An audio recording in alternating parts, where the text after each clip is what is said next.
Hello. Today EHN Extra is talking about the forthcoming issue of Environmental Health News, which focuses particularly, as well as all the usual content, about the general election, the topic that everybody is talking about at the moment. In particular, the aspect of the main party manifestos, which will impact on environmental and public health. Last month, the CIH, in the run-up to the election, produced its own manifesto.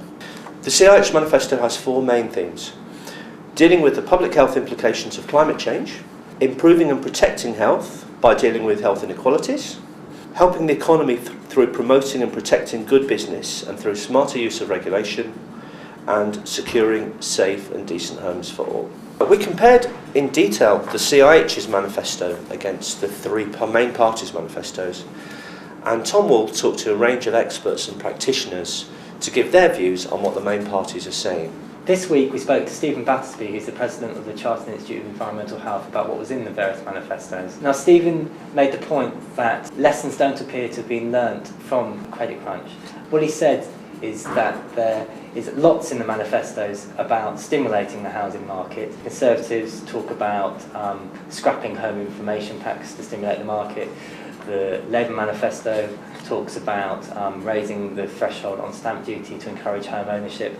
Now, what this all misses out is that inflated house prices played a central role in creating the credit crunch in the first place. Stephen Battersby also talks about ending fuel poverty, and the Labour manifesto contains a commitment in it to do that. It talks about a fair energy system, warm home standard for social housing, and importantly giving power to councils to hold energy companies to account for community energy efficiency programmes. He says that's particularly welcome. I also spoke to Danny Dorling, who's Professor of Human Geography at the University of Sheffield, and he writes a great deal about health and wealth inequality.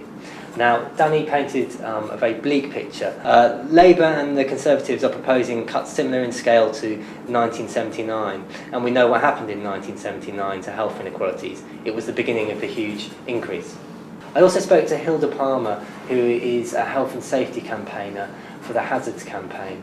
Now, she is very concerned about a Conservative proposal contained in their publication Regulation in a Post-Bureaucratic Age. Now, that proposal is that companies should be allowed to audit their own health and safety and then refuse entry to inspectors. She feels this could lead to accidents and deaths in the workplace. And she also made the point that actually this is not simpler because it will require another layer of bureaucracy to regulate it, and it will create a paper chase, a great deal of paperwork. So it won't make things simpler. That's her message. I spoke to Hugh Pennington, who chaired the South Wales E. coli inquiry about food safety. And Hugh said that the Labour Party's greatest achievement was the establishment of the Food Standards Agency, but he was concerned that it might be targeted for cuts and reorganisation. He also said that local government cuts may imperil food safety. He's very concerned that there'll be fewer environmental health professionals. He's very concerned that departmental reorganisations will take up much needed time and effort away from frontline work. And he's concerned that overall professional morale will be hit.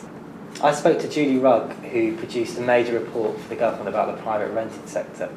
And Julie said it's likely there's not going to be a major house building programme in the social sector. And as a result, whoever wins is going to have to look closely at the private rented sector, because that's where people on lower incomes are going to end up. She said that the conditions need to be acceptable and rents need to be affordable. And she talked a little bit about her review. She said that the central conclusion they came to is there needs to be some sort of landlord register.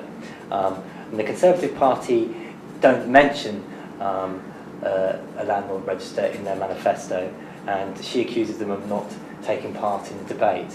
You can continue to receive environmental health news in paper form, and we're delighted to welcome new subscribers. You can also receive the magazine as an e-zine. To register for the e-zine, click on this website. And to see the CIH manifesto is also available online.